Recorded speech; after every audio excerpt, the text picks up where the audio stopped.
नमस्कार दोस्तों, good morning. Welcome back to my YouTube channel. दोस्तों, आप सभी लोगों का हम अपने इस YouTube channel Yogendra sir Jamuna में बहुत बहुत स्वागत करते हैं। दोस्तों, आज हम इस वीडियो में सामाजिक अध्ययन का एक बहुत ही महत्वपूर्ण टॉपिक शुरुआती समाज को देखेंगे। दोस्तों, इस शुरुआती समाज जो ये टॉपिक है, इससे जितने भी इम्पोर्टेंट क्वेश्चन आपके सीटेट एग्ज़ाम जुलाई 2024 के हिसाब से बन सकते थे, उन सभी क्वेश्चन को हम आज इस वीडियो में कवर करेंगे। दोस्तों, इसलिए यह वीडियो आपके कॉम्पिटिटिव एग्ज़ाम के हिसाब से काफ़ी इम्पोर्टेंट हो जाती है, तो प्लीज़ वीडियो को शुरू से लेकर अंत तक ज़रूर देखिएगा। और अगर वीडियो पसंद आए तो वीडियो को लाइक और दोस्तों में शेयर ज़रूर करिएगा। तो दोस्तों, चलिए बिना किसी देरी के स्टार्ट करते हैं। दोस्तों, आप देख सकते हैं यहाँ पे जो ये सामाजिक अध्ययन है, इसका जो टॉपिक है इतिहास का, वो इस प्रकार से है। आप देख सकते हैं जो कि सीटेट एग्ज़ाम में आने वाले टॉपिक है। यहाँ पे ये दिख रहे हैं, आपको देख सकते हैं यहाँ पे कब, कहाँ और कैसे, शुरुआती समाज, शुरुआती किसान और चरवाहे, इस तरीके से ये सारे टॉपिक आपको यहाँ पे देखने को मिल जाएंगे। ये सारे टॉपिक आपके जो सीटेट एग्ज़ाम होने वाला है जुलाई में, उसमें ये सारे टॉपिक से प्रश्न कहीं ना कहीं बनेंगे। ठीक है, तो इसमें हमने जो पहला टॉपिक था कब, कहाँ और कैसे, इसको हमने करवा दिया है। आज का हमारा जो दूसरा टॉपिक है इतिहास का शुरुआती समाज। दोस्तों, ये शुरुआती समाज जो टॉपिक है, इससे जितने भी मोस्ट आईएमपी क्वेश्चन बन सकते थे, उन सभी क्वेश्चन को आज हम इस वीडियो में कवर करेंगे। तो चलिए दोस्तों, बिना किसी देरी के वीडियो को स्टार्ट करते हैं और देखते हैं शुरुआती समाज से रिलेटेड जो एमसीक्यूज क्वेश्चंस हैं वो कौन कौन से हैं, उनको हम देख लेते हैं। दोस्तों, यहाँ पे अभ्यास प्रश्न पत्र में हम देखते हैं, हमारा पहला प्रश्न है, आरंभिक मानव के संदर्भ में निम्न में से कौन सा कथन असत्य है। ठीक है, इसमें हमें ऑप्शन है, आरंभिक मानव ने अपने काम के लिए पत्थरों, लकड़ियों और हड्डियों के औजारों का निर्माण किया। दूसरा है, आरंभिक मानव से संबंधित पत्थर के औजार आज भी बचे हैं। ठीक है, उसी में अगला हमारा तीसरा जो है वो है, कुछ औजारों के साथ हड्डियों या लकड़ियों के मुट्ठे लगाकर भाले और बाण जैसे हथियार बनाए जाते थे। हमारा चौथा है, उपरोक्त में से कोई नहीं। ठीक है, तो इसका कौन सा वाला ऑप्शन सही होगा, तो इसका जो ये चौथा नंबर वाला ऑप्शन है ये सही हो जाता है। ठीक है, उपरोक्त में से कोई नहीं। ठीक है, उसके बाद हमारा दूसरा क्वेश्चन है, निम्न कथनों पर विचार कीजिए। ठीक है, पहला कथन है, भारतीय उपमहाद्वीपों में 20 लाख वर्ष पहले आरंभिक मानव रहते थे जिन्हें खाद्य संग्राहक के नाम से जानते थे। ठीक है, हमारा जो तीसरा जो इसमें जो है, तो दूसरा जो कथन है वो है, आमतौर पर आरंभिक मानव खाने के लिए जंगली जानवरों का शिकार करते थे। ठीक है, तो इसमें हमें ऑप्शन है जैसे कि केवल ए सही है। ठीक है, पूछ रहा है इसमें से कौन सा सही है, तो केवल ए सही है, केवल बी, केवल ए और बी दोनों, ना तो ए और ना ही बी। ठीक है, तो इसका कौन सा वाला ऑप्शन सही होगा, तो इसका जो ये तीसरा नंबर वाला ऑप्शन है, ए और बी दोनों सही है। मतलब इसमें जो दो कथन दिए गए हैं ये दोनों ही कथन सत्य हैं। ठीक है, उसके बाद हमारा तीसरा क्वेश्चन है कि निम्न कथनों पर विचार कीजिए। ठीक है, यहाँ पे आपको जो है दो कथन मिल रहे हैं। जैसे में पहला जो कथन है वो है, आरंभिक मानव पूरा स्थलों में रहते थे। दूसरा है, पूरा स्थल उस स्थान को कहते हैं जहाँ औजार, बर्तन और इमारतों जैसी वस्तुएं के अवशेष मिलते हैं। ठीक है, तो इसमें हमें ऑप्शन है केवल ए सही है, दूसरा है केवल बी, तीसरा है ए और बी दोनों सही है, चौथा है ना तो ए और ना ही बी। ठीक है, तो कौन सा वाला इसका आंसर हो जाएगा, तो इसका हो जाएगा तीसरा नंबर वाला ऑप्शन, ए और बी दोनों सही हैं। ठीक है, उसके बाद हमारा जो चौथा नंबर क्वेश्चन है वो है, भीमबेटिका के संदर्भ में निम्न कथनों पर विचार कीजिए। ठीक है, इसमें से जो है तो दो कथन है। जैसे पहला नंबर ए है, भीमबेटिका आधुनिक मध्य प्रदेश में स्थित है। दूसरा है बी नंबर, यहाँ स्थित गुफाओं, कंदराओं में आदि मानव निवास करते थे। ठीक है, हमें ऑप्शन है केवल ए सही है, दूसरा है केवल बी सही है, तीसरा है ए और बी दोनों, चौथा है ना तो ए और ना ही बी। ठीक है, तो इसका कौन सा वाला हो जाएगा, तो तीसरा नंबर वाला ऑप्शन इसका सही हो जाता है। ठीक है, मतलब जो है तो ए और बी दोनों सही हैं। ठीक है, तीसरा नंबर वाला ऑप्शन सही है। उसके बाद हमारा अगला क्वेश्चन है क्वेश्चन नंबर 5 कि पाषाण औजारों के निर्माण के संदर्भ में, ठीक है, निम्न कथनों पर विचार कीजिए। इसमें कथन है, पहला है पाषाण उपकरणों का निर्माण 2 प्रकार से किया जाता था। दूसरा बी नंबर है, पहला पत्थर को पत्थर से टकराना तथा दूसरा दबाव शक्ल तकनीक से।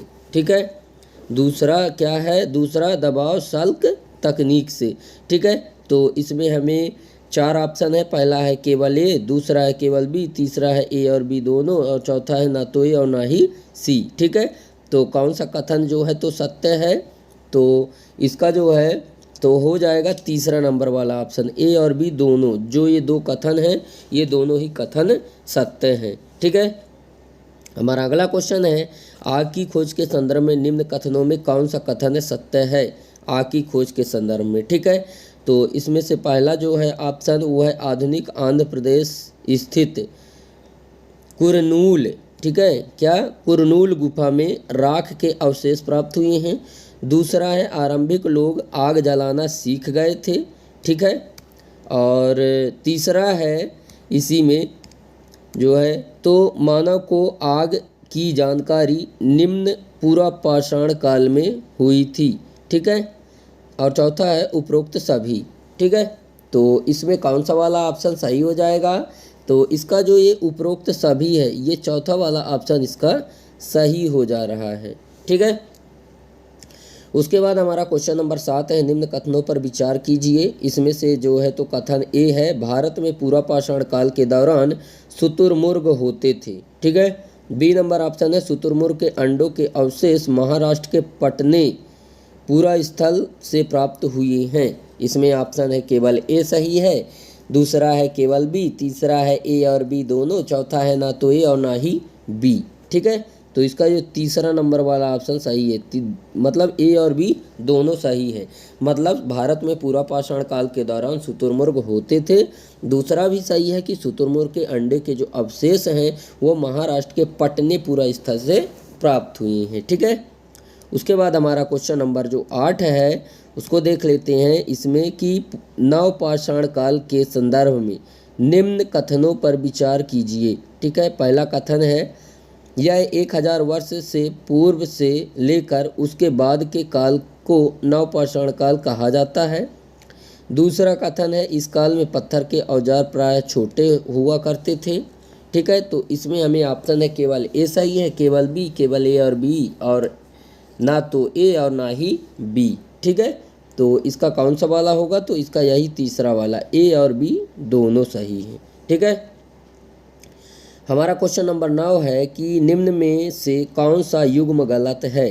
ठीक है, पूरा पाषाण काल पूरा स्थल भीमबेटका, दूसरा है नवपाषाणिक पूरा स्थल मेहरगढ़, तीसरा है महापाषाणिक पूरा स्थल हल्लूर, चौथा है उपरोक्त में से कोई नहीं। ठीक है, तो इसका कौन सा वाला ऑप्शन सही होगा, तो तीसरा महापाषाणिक पूरा स्थल हल्लूर, ये वाला जो है तो ऑप्शन सही हो जाता है। ठीक है, हमारा क्वेश्चन नंबर जो 10 है वो इस प्रकार से है कि निम्न में से कौन सा कथन असत्य है। ठीक है, इसमें ऑप्शन है बुर्ज होम नवपाषाणिक पूरा स्थल, दूसरा है कुरनूल गुफाएं पूरा पाषाणिक पूरा स्थल, तीसरा है ब्रह्मगिरी महापाषाणिक पूरा स्थल, चौथा है उपरोक्त में से कोई नहीं। ठीक है, तो इसका कौन सा वाला ऑप्शन सही होगा, तो इसका जो ये चौथा नंबर वाला ऑप्शन है वो सही हो जाता है, उपरोक्त में से कोई नहीं। ठीक है, उसके बाद हमारा अगला है इनमें से कौन सा स्थल महापाषाणिक पूरा स्थल के रूप में जाना जाता है। इसमें हमें 4 ऑप्शन हैं, भीमबेटका, हुंसगी, चिरांद, आदिचन्नलूर। ठीक है, आदिचन्नलूर, तो इसका कौन सा वाला ऑप्शन सही हो जाएगा, 4 नंबर वाला ऑप्शन आदिचन्नलूर, ये वाला ऑप्शन इसका सही हो जा रहा है। ठीक है, उसके बाद हमारा अगला क्वेश्चन है कि शुतुरमुर्ग के अंडों से मनके किस काल में बनाए गए थे। ठीक है, तो इसमें ऑप्शन है पूर्व पाषाण काल, मध्य पाषाण काल, नवपाषाण काल, महापाषाण काल। ठीक है, तो इसका जो चौथा नंबर वाला ऑप्शन है महापाषाण काल, ये वाला ऑप्शन सही हो जाता है। शुतुरमुर्ग के अंडे से जो मनके बनाए गए थे वो महापाषाण काल में बनाए गए थे। ठीक है, विगत वर्षों में पूछे गए कुछ प्रश्न, ये भी आपके जो है तो सीटेड एग्ज़ाम जुलाई 2024 के हिसाब से काफ़ी इम्पोर्टेंट होने वाले क्वेश्चन हैं। तो हमारा जो 13 नंबर वाला क्वेश्चन है ये है कि निम्नलिखित में से कौन सा पूरा पाषाण स्थल है। ठीक है, इसमें हमें 4 स्थल दिए हुए हैं। पहला है भीमबेटका, दूसरा है बुर्जहोम, तीसरा है इनाम गांव और चौथा है हल्लूर। ठीक है, तो इसका जो ये 1 नंबर वाला ऑप्शन है भीमबेटका, ये सही हो जाता है। ठीक है, उसके बाद देखते हैं हमारा जो है तो अगला क्वेश्चन है, क्वेश्चन नंबर जो 14 है उसको देख लेते हैं। इसमें जो क्वेश्चन नंबर हमारा 14 है वो है कि किस स्थान पर मृतक को प्रायः उत्तर की ओर सिर करके दफनाया जाता था। ठीक है, तो किस स्थान पर दफनाया जाता था, तो इसमें ऑप्शन है इनाम गांव, बुर्जहोम, भीमबेटका, मेहरगढ़। ठीक है, तो कहाँ दफनाया जा रहा था, किस काल में, तो इसका जो है तो जो ये दूसरा नंबर वाला ऑप्शन है बुर्जहोम में जो है तो उत्तर की ओर सिर करके दफनाया जाता था किसी भी मृतक को। ठीक है, कहाँ पे, बुर्जहोम में। ये जो है तो सीटेड जुलाई 2013 में आया हुआ क्वेश्चन है, इसलिए जो है तो काफ़ी ज़्यादा इम्पोर्टेंट हो जाता है। ठीक है, उसके बाद हमारा अगला क्वेश्चन है, क्वेश्चन नंबर जो 15 है वो है निम्नलिखित में से कौन सा आखेटक खाद्य संग्राहक के एक स्थान से दूसरे स्थान की ओर घूमते रहने का कारण नहीं था। ठीक है, इसमें ऑप्शन है एक स्थान पर रहने से संसाधनों में कमी हो जाती थी, दूसरा है उन जानवरों का पीछा करना है जिनका वे शिकार करते थे, तीसरा है संसाधनों के लिए अन्य आखेटक खाद्य संग्राहक समूहों से संघर्ष करना, चौथा है जल संसाधनों की खोज। ठीक है, तो इसका जो ये तीसरा नंबर वाला ऑप्शन है ये सही हो जाता है, संसाधनों के लिए अन्य आखेटक खाद्य संग्राहक समूहों से संघर्ष करना। ठीक है, उसके बाद देख लेते हैं हमारा जो है तो अगला क्वेश्चन है, क्वेश्चन नंबर जो 16 है उसको देख लेते हैं कि खालिस्तान में प्राचीन शैल चित्रकला मिली है। ठीक है, इसमें ऑप्शन है जैसे कि कर्नाटक तथा तमिलनाडु, तमिलनाडु तथा आंध्र प्रदेश तथा उड़ीसा, मध्य प्रदेश तथा उत्तर प्रदेश। ठीक है, तो इसका जो ये मध्य प्रदेश तथा उत्तर प्रदेश है ये वाला ऑप्शन सही हो जाता है, 4 नंबर वाला ऑप्शन इसका सही हो जाता है। उसके बाद हमारा क्वेश्चन नंबर 17 है कि महापाषाणों के विषय में निम्नलिखित कथनों में से कौन सा कथन सही है। ठीक है, इसमें ऑप्शन है ये पत्थर के औजार बनाने के लिए कच्चा माल उपलब्ध कराते हैं, दूसरा है ये सभी भूमिगत और दृष्टि से ओझल रूप में पाए गए थे, तीसरा है ये भारतीय उपमहाद्वीप के उत्तर पश्चिम में संकेंद्रित थे, चौथा है इनका उपयोग दफन करने की जगहों को चिन्हित करने के लिए किया जाता था। ठीक है, तो इसका कौन सा वाला ऑप्शन होगा, तो इसका जो ये चौथा वाला ऑप्शन है ये सही हो जाता है। ठीक है, इनका उपयोग दफन करने की जगहों को चिन्हित करने के लिए किया जाता था। ठीक है, महापाषाणों के। ठीक है, उसके बाद हमारा क्वेश्चन नंबर 18 है वो इस प्रकार से है कि दिए गए कथनों, ठीक है, कथन दिए गए हैं ए और बी, उनको पढ़ना और पढ़ करके सही उत्तर का चयन करना है। तो ये 2 कथन है, पहला ए नंबर जो कथन है वो है कि मेहरगढ़ पाकिस्तान के बोलन दर्रे के पास एक उपजाऊ मैदान में स्थित है, दूसरा नंबर ऑप्शन है यहाँ खेती और पशुपालन के साक्ष्य पाए जाते हैं। ठीक है, तो इसमें कूट में ऑप्शन है हमें 4 ऑप्शन, पहला है ए सत्य है और बी ए असत्य है और बी सत्य, दूसरा है ए और बी दोनों असत्य हैं, और तीसरा है ए और बी दोनों सत्य हैं, चौथा है ए सत्य है और बी असत्य है। ठीक है, तो इसका कौन सा वाला ऑप्शन होगा, तो तीसरा नंबर वाला ऑप्शन है ए और बी दोनों जो है तो सत्य हैं। ठीक है, 2 कथन हैं, 2 के दोनों जो है तो सत्य हैं। ठीक है। 19 नंबर क्वेश्चन है कि हम यह आज कैसे जानते हैं कि पूरा पाषाण युग में भारत में शुतुरमुर्ग होते थे। ठीक है, हम किसके द्वारा पता लगा पाते हैं? हमें ऑप्शन है विदेशी यात्रियों के वृत्तांतों से इनका वर्णन मिलता है, दूसरा है उस समय की कृतियों से इन पक्षियों का साक्ष्य विविध लेख में हमें मिलता है। ठीक है, तीसरा है महाराष्ट्र के पटनेपुरा स्थल से शुतुरमुर्ग के अंडे अवशेष मिले हैं।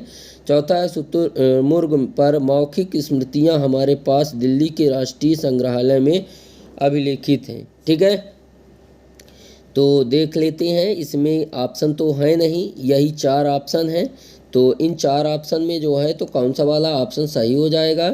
तो इसका जो है तो जो तीसरा नंबर वाला ऑप्शन है, ठीक है, महाराष्ट्र के पटनेपुरा स्थल से शुतुरमुर्ग के अंडे के अवशेष मिले हैं, ये वाला ऑप्शन सही हो जाएगा। ठीक है, उसके बाद हमारा अगला क्वेश्चन है, क्वेश्चन नंबर जो 20 है वो इस प्रकार से है कि एक महापाषाण कब्र में 2 कंकालों के अवशेष थे। इन दोनों में से महिला के कंकाल का अनुमान लगाने हेतु देखना होगा। अगर महिला का कंकाल है या पुरुष का, ये कैसे पता करेंगे? तो उसके लिए हमें ये 4 ऑप्शन है, इनमें देखना पड़ेगा। हड्डियों की संरचना से, कंकालों के साथ मिले आभूषण, कंकालों के आकार, कंकालों के साथ मिले खाना पकाने के बर्तन। ठीक है, कूट भाषा में देख लेते हैं। हमारा पहला ऑप्शन है ए और सी, दूसरा है केवल डी, तीसरा है केवल ए और चौथा है ए और बी दोनों। ठीक है, तो इसका जो ये 1 नंबर वाला ऑप्शन है ए और सी, ये सही हो जाता है। ठीक है, मतलब हड्डियों की संरचना से व कंकालों के आकार से। ठीक है, हम पता लगा लेते थे कि कौन स्त्री का जो है तो अवशेष है और कौन पुरुष का अवशेष। ठीक है, उसके बाद हमारा 21 नंबर क्वेश्चन है कि पूरा स्थलों के संदर्भ में निम्नलिखित में से कौन सही है। ठीक है, इसमें ऑप्शन है जैसे वह स्थान जहां वस्तुओं के अवशेष मिलते हैं, दूसरा है यह केवल ज़मीन के ऊपर पाए जाते हैं, तीसरा है केवल ज़मीन के अंदर पाए जाते हैं, चौथा है समुद्र और नदी तल के कभी नहीं पाए जाते, मतलब समुद्र और नदी के तल में कभी नहीं पाए जाते। हमें ऑप्शन है ए, बी और सी सही है, दूसरा है डी, तीसरा है ए और चौथा है ए और बी दोनों। ठीक है, तो इसमें कौन सा वाला ऑप्शन सही हो जाएगा? तो इसका जो है तो 3 नंबर वाला ऑप्शन, यानी कि केवल ए सही है इसका। ठीक है, उसके बाद हमारा अगला क्वेश्चन है कि भीमबेटका के पूरा स्थल भारत के किस राज्य में पाए जाते हैं? इसमें ऑप्शन है महाराष्ट्र, कर्नाटक, मध्य प्रदेश और आंध्र प्रदेश। तो कहाँ पाए जाते हैं? तो इसका जो है तो तीसरा नंबर वाला ऑप्शन सही हो जाएगा, मध्य प्रदेश में जो है तो भीमबेटका के पूरा स्थल भारत में पाए जाते हैं। ठीक है, भारत के किस राज्य में पाए जाते हैं भीमबेटका के पूरा स्थल? मध्य प्रदेश में। तो इस प्रकार से दोस्तों उम्मीद करते हैं कि आपको हमारा यह वीडियो पसंद आया होगा। वीडियो अगर पसंद आया है तो वीडियो को लाइक करें, दोस्तों में शेयर करें, और अगर आप हमारे चैनल पर नए हैं तो चैनल को सब्सक्राइब करें एंड बेल आइकन भी प्रेस करें ताकि हमारी नई नई वीडियो की नोटिफिकेशन आपको सबसे पहले मिले। तो दोस्तों आज के लिए बस इतना ही, मिलते हैं आप सभी लोगों से नेक्स्ट वीडियो में नेक्स्ट टॉपिक के साथ। तब तक के लिए जय हिंद, वंदे मातरम।